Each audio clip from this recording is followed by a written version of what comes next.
Bonjour, my name is David Devere. I'm a wine and spirits educator and world traveler. You're watching Savvy Nomad TV. This is the Eau de Vie edition. This is episode 6 of tasting little bottles of whiskey from this holiday whiskey box. I think you know what we're doing. Okay, so the book that comes with this is pretty good, and my lessons here are not to explain everything about whiskey, although that might end up being what I do, but to help the book fill in some of the gaps, some of the things I notice that maybe you don't notice. So in the first whiskey today, which is the Krauss Distillery whiskey from Austria, it says on the bottle down here underneath their name, straight whiskey. Straight whiskey. Well, what does that mean? Does it mean you drink it without ice? Well, yes, otherwise known as neat. You could also say, I would like it straight, and then that would be without ice. But in this regard, for a distillery, straight means something absolutely specific.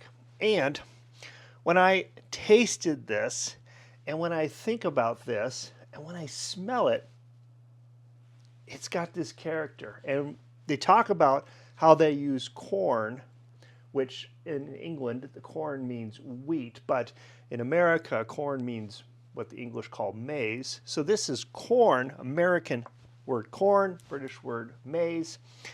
The word straight here is using an American term because American whiskey, which we also call bourbon, which I think there's an American whiskey coming up, and I'll talk about the word bourbon, how that word came to be describing a whiskey. American whiskeys use corn, and straight is a legal term that refers to the whiskey goes right into the barrel, and it's there for 2 years straight. It doesn't get changed. So straight whiskey is a legal term in Tennessee and Kentucky. It's an American whiskey term, and it means we've used corn, that the whiskey is at least 70% alcohol when it goes into the barrel, and it's in the barrel of new charred American oak for 2 years.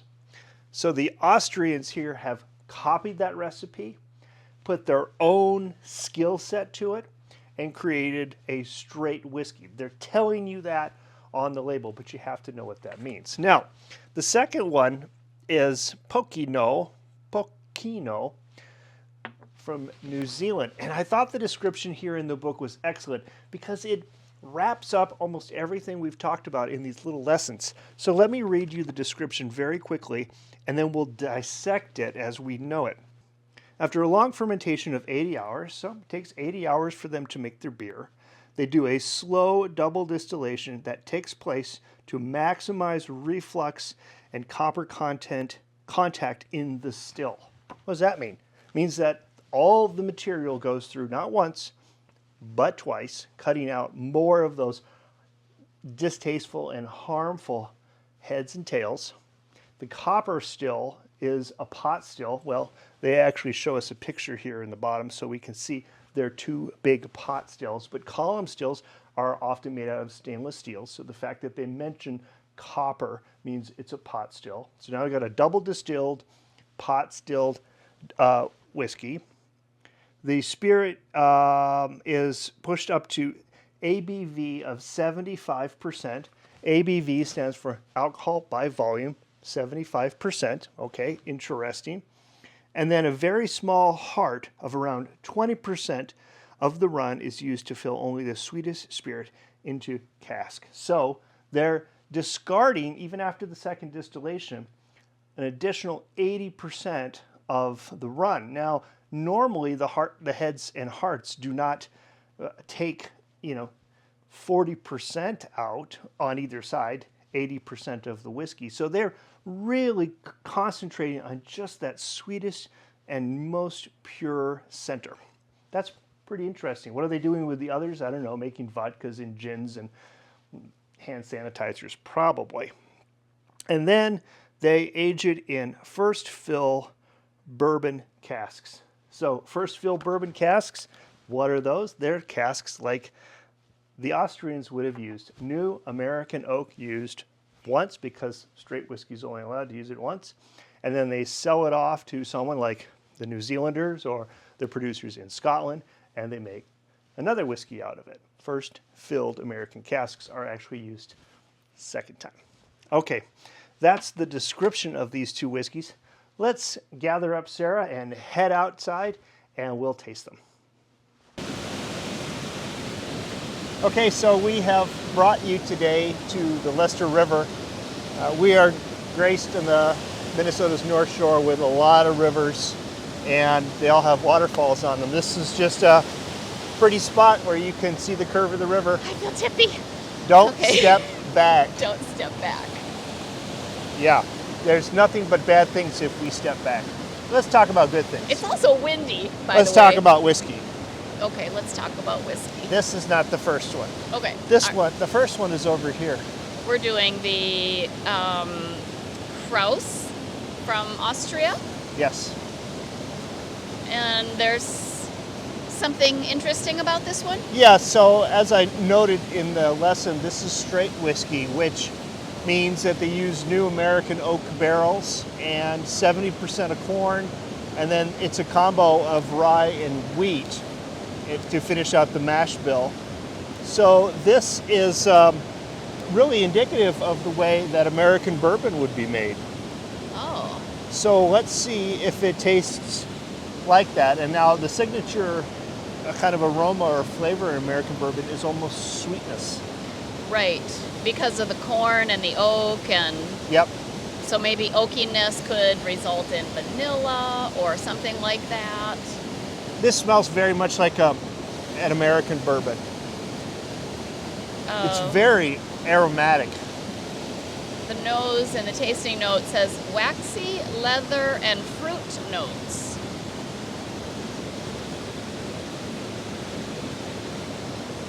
It's good. Oh, it's sweet, yeah. It feels like a mild aroma to me. It's got that caramel sweetness that you find in American whiskeys. Oh, I like a mild aroma.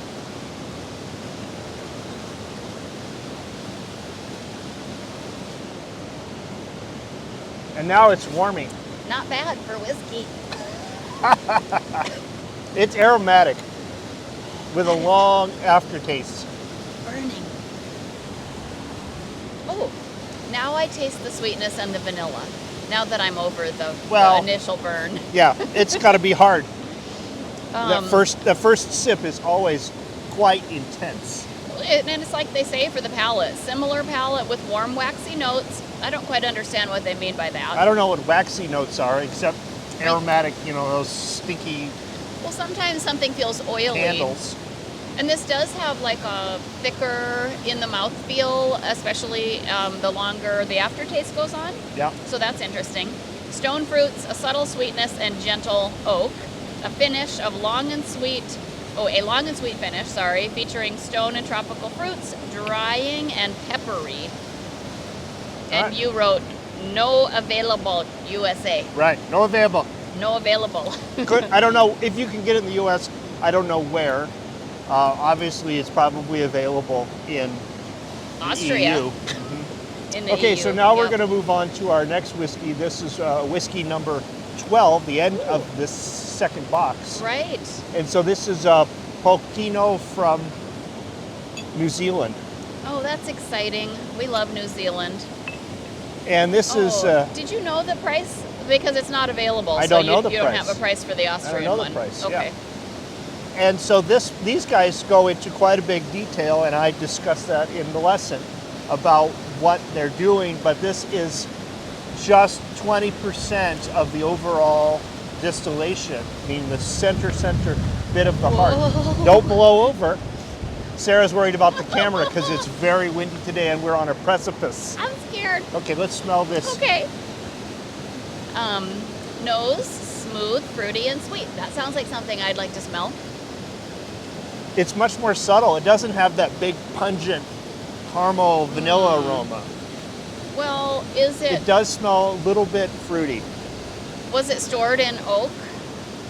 I mean, are all whiskeys stored in oak? Yeah. Yes. Okay, I have to adjust my feet. I feel nervous. Oh, It's super smooth. that's a much bigger body, like cream instead of milk. Yep, it's super can finish smooth and No burn. absolutely no. But it's the second one too, so it's Oh, not yeah, quite a fair true. comparison. You had Still. you had toothbrush, whiskey before. Yeah, I always have toothbrush whiskey on my first one. Palate, citrus notes shine through with creamy vanilla and honey. For sure creamy. It's creamy, yeah. Finish, But it's citrus continues with rich butterscotch, It's quite vanilla, light and in notes its of character. milk chocolate. It was very light and yet a very and then now it's big warming body. on the backside. It's I have warming no in the, burning in my stomach in on the, this one. But it's warming in here. Yeah. This is why the little dogs carry the barrels of whiskey. They're not little dogs. They're big dogs. And $70. You can get it around in about the U.S. Okay, that's it Nice. for this episode.